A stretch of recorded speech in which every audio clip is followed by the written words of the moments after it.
तो चलिए दोस्तों, आज हम स्टार्ट करेंगे फिजिकल सिग्निफिकेंस ऑफ रेजिस्टेंस। तो हमने कि जैसे रेजिस्टेंस के बारे में पढ़ा था कि रेजिस्टेंस जो होता है वो न्यूमेरिकली वोल्टेज अपन में करंट के इक्वल होता है। तो ये वोल्टेज है, आई क्या है यहाँ पर, करंट। अब फिजिकल सिग्निफिकेंस क्या होता है रेजिस्टेंस का, उसको समझने की ज़रूरत है। तो जैसे मान लेते हैं कि हमारे पास कंडक्टर है ए बी, मेटल रोड है कोई भी, और इसको हमने कनेक्ट किया किसी भी सेल या बैटरी से। तो जब हम किसी सेल या बैटरी से इसको कनेक्ट करते हैं तो ये जो एंड है वो हाई पोटेंशियल पे हो जाता है और ये जो एंड है बी एंड वो लो पोटेंशियल पे हो जाता है। तो ये पॉजिटिव टर्मिनल है सेल का, ये नेगेटिव टर्मिनल, और करंट पॉजिटिव से नेगेटिव की तरफ इस तरह से फ्लो करता है। तो ये कन्वेंशनल करंट की डायरेक्शन हम लेते हैं। लेकिन मेटल्स में क्या फ्लो करते हैं, मेटल्स में तो फ्री इलेक्ट्रॉन्स होते हैं। तो इलेक्ट्रॉन्स कैसे फ्लो करेंगे, इलेक्ट्रॉन्स फ्लो करेंगे from negative terminal to positive terminal. तो इलेक्ट्रॉन इस तरह से इसमें फ्लो करते हैं। तो इलेक्ट्रॉनिक करंट की डायरेक्शन होती है वो negative terminal to positive terminal होती है। तो ये जितने भी फ्री इलेक्ट्रॉन्स होंगे इसके अंदर वो फ्लो करेंगे from end B to from end A. तो ये इलेक्ट्रॉन्स का जो मूवमेंट होता है वो इंडिपेंडेंट मूवमेंट होता है। तो एक दूसरे के इंडिपेंडेंटली बिना कोऑपरेशन के मूव करते हैं। तो व्हेन दे फ्लो, इनका जब डायरेक्शनल फ्लो होता है, जब हम इसको सेल या बैटरी से कनेक्ट करते हैं तो ये आपस में कोलाइड भी करते हैं। नंबर्स में बहुत ज्यादा होते हैं तो they will collide with one another. आपस में कोलाइड करते हैं, और जो एटम्स और जो आयन्स हैं इस मेटल के अंदर उनके साथ भी ये कोलाइड करते हैं। जो पॉजिटिव कोर्स, जो इनको कर्नल्स हम बोलते हैं, उनके साथ भी ये कोलाइड करते हैं। तो इनके कोलिजन से जितने ज्यादा कोलिजन होंगे उतना इनकी मोशन जो है वो ऑब्स्ट्रक्ट होगी। मोशन को जो ऑब्स्ट्रक्शन मिलता है इसी को हम लोग बोल देते हैं रेजिस्टेंस। ओके, तो रेजिस्टेंस का फिजिकल सिग्निफिकेंस क्या है, the opposition offered by a conductor to flow of current. तो कोई भी कंडक्टर, कोई भी मटेरियल करंट के फ्लो को जो ओपोजिशन प्रोवाइड करता है उसको हम लोग बोल देते हैं उसका रेजिस्टेंस। तो रेजिस्टेंस का डिक्शनरी मीनिंग भी जो है अपोज करना होता है। और ये ऑपोजिशन किस वजह से, ये जो इलेक्ट्रॉन्स हैं, फ्री इलेक्ट्रॉन्स, ये जो कोलाइड करते हैं उन कोलिजन्स की वजह से मोशन को ऑब्स्ट्रक्शन मिलता है। तो ये पॉइंट आप यहाँ पे नोट करके रख लेंगे। जो कोज है, the cause of resistance is the collisions among free electrons, जिनको कि करंट कैरियर्स भी बोल देते हैं, फ्री इलेक्ट्रॉन्स और करंट कैरियर्स भी बोल सकते हैं, एंड एटम्स और आयंस ऑफ कंडक्टर। तो ये हो जाता है हमारे पास रेजिस्टेंस का कोज, कि रेजिस्टेंस जो किस वजह से ऑफर होता है। एक बार फिर से समझ लेते हैं कि जो फ्री इलेक्ट्रॉन्स होंगे मेटल्स में वो कोलाइड करेंगे एटम्स और आयंस के साथ, और मोशन को ऑब्स्ट्रक्शन मिलेगी और जिसकी वजह से रेजिस्टेंस प्रोड्यूस होता है। और इलेक्ट्रोलाइटिक सॉल्यूशंस के अंदर फ्री आयंस होते हैं, तो आयंस की मूवमेंट से करंट उसमें फ्लो करता है, तो आयंस भी कोलाइड करते हैं आपस में, तो उससे जो ऑब्स्ट्रक्शन मिलता है वो रेजिस्टेंस वहां पे बन जाता है इलेक्ट्रोलाइटिक सॉल्यूशंस के केस में। तो this is the physical significance of resistance. तो रेजिस्टेंस डिपेंड करता है अल्टीमेटली इन कोलिजन्स के ऊपर। Now what are the factors which affect the resistance. Resistance को कौन से फैक्टर्स अफेक्ट करते हैं, फैक्टर्स अफेक्टिंग रेजिस्टेंस आर। तो रेजिस्टेंस को कौन से फैक्टर्स अफेक्ट करते हैं। तो नंबर 1, जैसे कि आप समझ सकते हैं कि फ्री इलेक्ट्रॉन्स को बी एंड से ए एंड की तरफ फ्लो करना है, तो जब वो फ्लो करेंगे तो कोलिजन्स होगा, कोलिजन से रेजिस्टेंस प्रोड्यूस हो रहा है। तो जितना ज्यादा लॉन्ग ये रोड होगा उतने ज्यादा कोलिजन्स होंगे, तो रेजिस्टेंस भी उतना ज्यादा होगा इसका। तो तो अल्टीमेटली जो रेजिस्टेंस हुआ वो डायरेक्टली प्रोपोर्शनल हुआ लेंथ के, लेंथ ऑफ द कंडक्टर। तो L यहाँ पर लेंथ है, length of conductor, that is more will be length, more will be resistance. तो ज़्यादा लेंथ होगा तो ज़्यादा रेजिस्टेंस होगा। सिमिलरली अगर इसका मुंह खुला हुआ है, कंडक्टर का मुंह, इसका एरिया ऑफ क्रॉस सेक्शन हम ज़्यादा ले लें तो इलेक्ट्रॉन जो है वो आसानी से इसमें फ्लो कर सकते हैं, तो कोलिजन्स कम होंगे, तो रेजिस्टेंस जो होता है वो कम हो जाएगा। That is resistance is inversely proportional to the area of cross section. तो ये जो है यहाँ पर वो है area of cross section. L यहाँ पर लेंथ था, A will be area of cross section. तो एरिया ऑफ क्रॉस सेक्शन आपको मैंने पहले भी बताया था कि जैसे ये कंडक्टिंग रोड है, तो ये जो सर्कुलर एरिया है ये पाई, इसका रेडियस अगर r है इस सिलेंडर का, तो पाई r स्क्वायर, इसमें से ऐसे इलेक्ट्रॉन फ्लो करते हुए जाएंगे, तो इसको हम लोग एरिया ऑफ क्रॉस सेक्शन बोल देते हैं। तो एरिया ऑफ क्रॉस सेक्शन के इनवर्सली प्रोपोर्शनल होता है। तीसरा factor, it depends upon temperature. तो टेम्परेचर के अकॉर्डिंग भी, टेम्परेचर के साथ भी रेजिस्टेंस जो है किसी भी मटेरियल का चेंज होता है। तो टेम्परेचर के ऊपर जो डिपेंडेंस है वो डिपेंड करती है मटेरियल टू मटेरियल। जैसे कि the resistance of metals increases with respect to increase in temperature। तो टेम्परेचर बढ़ने के साथ जो रेजिस्टेंस है वो इंक्रीज होता है, रेजिस्टेंस ऑफ मेटल्स इंक्रीज होता है। वेरेज अगर हम सेमीकंडक्टर की या इंसुलेटर की बात करें, whereas in case of semiconductors और इंसुलेटर्स, सेमीकंडक्टर्स और insulators, in case of semiconductor और insulators resistance decreases with respect to increase in temperature। तो सेमीकंडक्टर और इंसुलेटर्स के केस में जो रेजिस्टेंस है वो डिक्रीज करता है टेम्परेचर इंक्रीज करने से, वेयर मेटल्स के लिए जो रेजिस्टेंस है वो इंक्रीज करता है। उसका रीज़न जो है उसके पीछे ये है कि मेटल्स में फ्री इलेक्ट्रॉन जो बहुत ज़्यादा होते हैं नंबर्स में, तो जब आप टेम्परेचर बढ़ाएंगे इनकी काइनेटिक एनर्जी बढ़ेगी, दे वाइब्रेट मोर फ्रीक्वेंटली, उससे कोलिजन्स बढ़ जाएंगे तो रेजिस्टेंस भी बढ़ जाएगा। लेकिन जब हम बात करते हैं सेमीकंडक्टर्स की और इंसुलेटर्स की, तो सेमीकंडक्टर्स तो ऑलरेडी पार्शियली कंडक्ट करते हैं due to non availability of more free electrons, इसमें फ्री इलेक्ट्रॉन जो ज़्यादा नहीं होते हैं। तो जब हम इनका टेम्परेचर इंक्रीज करते हैं सेमीकंडक्टर्स का, तो उसमें जो कुछ इलेक्ट्रॉन जो है वो फ्री होते हैं, और यानी कि जो अवेलेबिलिटी है फ्री इलेक्ट्रॉन्स की वो बढ़ती है रादर देन कोलिजन्स इंक्रीज होते हैं। तो दैट्स वाई इनकी जो कंडक्शन जो है उसके अंदर हेल्प मिलती है, तो इनकी कंडक्टिविटी बढ़ती है और रेजिस्टेंस कम हो जाता है। नेक्स्ट जो फैक्टर जो है, फोर्थ एंड लास्ट फैक्टर, वो है nature of material.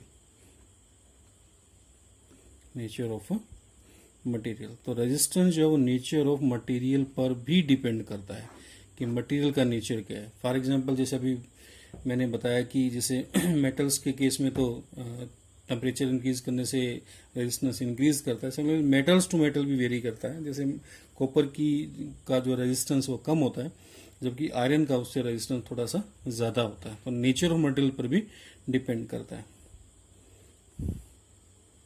For example resistance of copper is less than resistance of iron। तो ये कॉपर के लिए सिंबल है, आयरन का सिंबल जो होता है Fe हम लोग यूज करते हैं, इसको आप नोट कर सकते हैं। तो these are the 4 factors which affects the resistance. Resistance length के डायरेक्टली प्रोपोर्शनल होता है, that is more will be length, more will be resistance. Area of cross section के इनवर्सली प्रोपोर्शनल होता है, less will be area, more will be resistance, या more will be area, less will be resistance temperature के ऊपर depend करता है, लेकिन metals के केस में रेजिस्टेंस इंक्रीज होगा with increase in temperature, whereas semiconductors और इंसुलेटर्स के केस में रेजिस्टेंस डिक्रीज करेगा with respect to increase in temperature. और नेचर ऑफ मटेरियल के ऊपर भी डिपेंड करता है। For example resistance of copper is less than resistance of iron, और जैसे सिल्वर की कंडक्टिविटी सबसे ज्यादा होती है तो यानी कि उसका रेजिस्टेंस सबसे कम होगा, तो इसलिए सिल्वर की वायर जो प्रेफर की जाती हैं जैसे, लेकिन कॉस्टली है इस वजह से उसका कम यूज किया जाता है।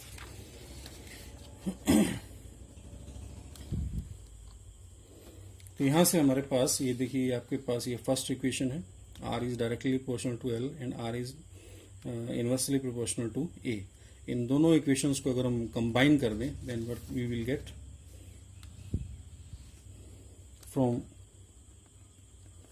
Equation number 1 and 2।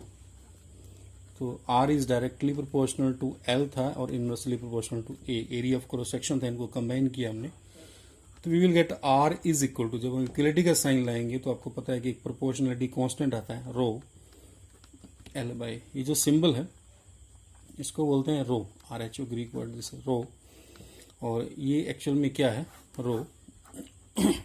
रो की वैल्यू यहां से अगर हम फाइंड आउट करें इस फॉर्मूले से क्रॉस मल्टीप्लाई करके, you will get R multiply by A divide by L। तो रो जो है एक्चुअल में इसको बोलते हैं specific resistance, specific resistance, specific resistance of material, और रेजिस्टिविटी भी बोला जाता है इसको, और resistivity of material, specific resistance और रेजिस्टिविटी ऑफ मटेरियल। तो ये किसी भी मटेरियल के लिए इसकी वैल्यू जो होती है वो कांस्टेंट होती है। तो इस फॉर्मूले का मीनिंग ये नहीं है कि रो जो है वो एरिया के ऊपर या लेंथ पर डिपेंड करता है, तो R जो है एक्चुअल में वो रो के ऊपर डिपेंड करता है, नेचर ऑफ मटेरियल पर, रेदर देन कि रो जो है एरिया और लेंथ पर डिपेंड करता है। तो जो डिपेंडेंसी है रेजिस्टिविटी की वो आप देख सकते हो कि किन फैक्टर्स पर वो डिपेंड करता है। तो फैक्टर्स अफेक्टिंग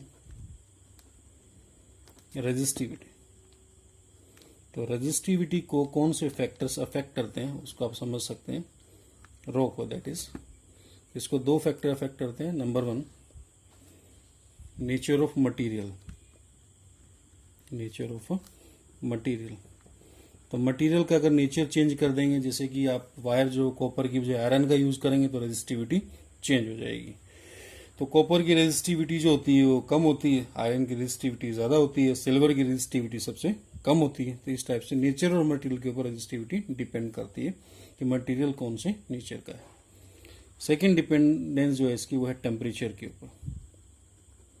तो टेम्परेचर के ऊपर क्या डिपेंडेंस है, उसी टाइप से जैसे कि मेटल्स के केस में मैंने बताया, मेटल्स, इंसुलेटर, सेमीकंडक्टर्स के केस में कि जो रेजिस्टिविटी है rho increases with increase in temperature for metals। तो metals के केस में ये इंक्रीज करता है, whereas it decreases in case of semiconductors। लेकिन semiconductors में और इंसुलेटर्स के केस में इसकी वैल्यू डिक्रीज करती है विद इंक्रीज इन टेम्परेचर, जैसे कि रेजिस्टेंस के लिए बताया था। तो लेकिन दो ही फैक्टर आपको याद रखना है, रेजिस्टिविटी इसके ऊपर डिपेंड करती है नेचर ऑफ मटेरियल पर और टेम्परेचर पर। आप इसके यूनिट्स बना सकते हैं रेजिस्टिविटी के, स्पेसिफिक रेजिस्टेंस के। तो SI यूनिट जो इसके क्या होंगे वो आप देख सकते हो। तो रो के लिए फॉर्मूला हमारे पास ये था RA/L। तो रेजिस्टेंस के जो SI यूनिट्स हैं वो आपको बताया था, वो थे ओम्स, ये सिंबल होता है उसका ओम्स का। एरिया, एरिया के SI units metre square, length के मीटर। तो मीटर स्क्वायर एक मीटर है तो इससे कैंसिल हो जाएगा, 1 मीटर बच जाएगा यहाँ पे। तो रो के जो SI यूनिट्स हैं वो क्या बनेंगे, ओम्स मीटर। तो यूनिट जो है इसके बन जाएंगे ओम्स मीटर। तो ये यूनिट्स हम लोग यूज करेंगे स्पेसिफिक रेजिस्टेंस के लिए, दैट इज रेजिस्टिविटी के लिए। तो ये हमने रेजिस्टिविटी के बारे में पढ़ा इसके अंदर। तो कुछ सिंपल क्वेश्चंस हैं जो आपको रेजिस्टेंस, रेजिस्टिविटी से रिलेटेड जो वो पूछे जाते हैं, तो वो आपको आने चाहिए। जैसे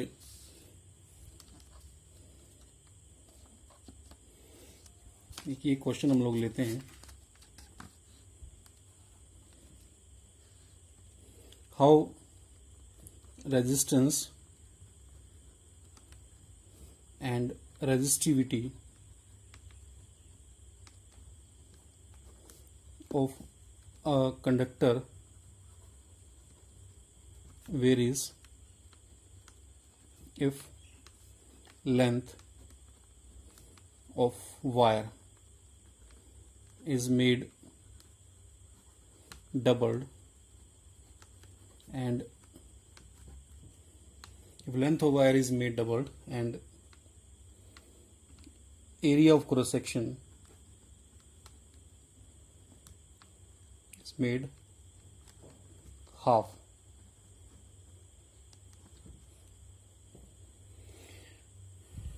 तो रेजिस्टेंस और रेजिस्टिविटी जो है दोनों के बारे में पूछ रहा है कि वो कैसे चेंज करेंगे अगर लेंथ जो है वायर का वो डबल कर दिया जाए और एरिया ऑफ क्रॉस सेक्शन यानी कि थिकनेस जो है उसकी वो क्या कर दीजिए हाफ कर दी जाए, उसमें एरिया ऑफ हाफ कर दिया जाए। तो जैसे आपके पास एक थिक वायर है इस टाइप से, तो वो बोलना चाहता है कि वायर की जो लेंथ है वो डबल करनी है और एरिया जो है थिकनेस जो है वो क्या करनी है रिड्यूस करनी है। तो यहाँ पर जैसे ये ओरिजिनल वायर है, इसका लेंथ ए है सपोज, एरिया जो है इसका वो ले लिया हमने ए। अब ये न्यू वायर है आपके पास, इसका लेंथ 12 ले लेंगे हम लोग और इसका जो एरिया है वो हाफ करेंगे a/2। तो मटेरियल सेम रहा, मटेरियल चेंज नहीं किया हमने, वायर का नेचर यानी कि सेम है। तो वी नो दैट जो रेजिस्टेंस होता है रो L/A।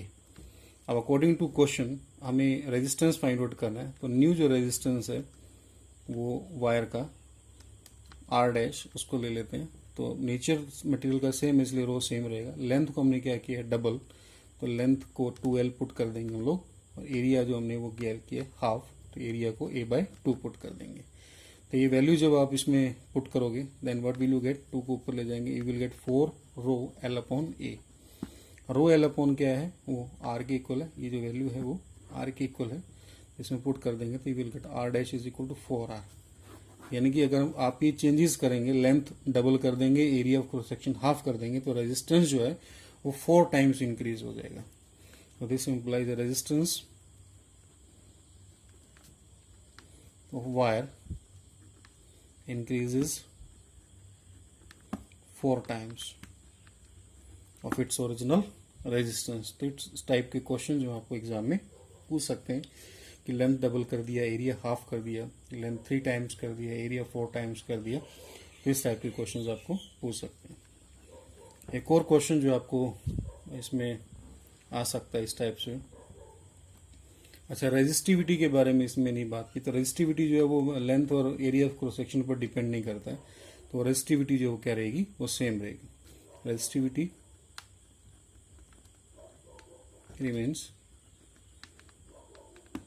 सेम, तो रेजिस्टिविटी में कोई चेंजेस नहीं आएंगे इसके अंदर। तो ये पॉइंट भी आपको नोट रखना है इसके अंदर। बाकी के क्वेश्चन फिर हम लोग जो है नेक्स्ट टाइम करेंगे। Thank you.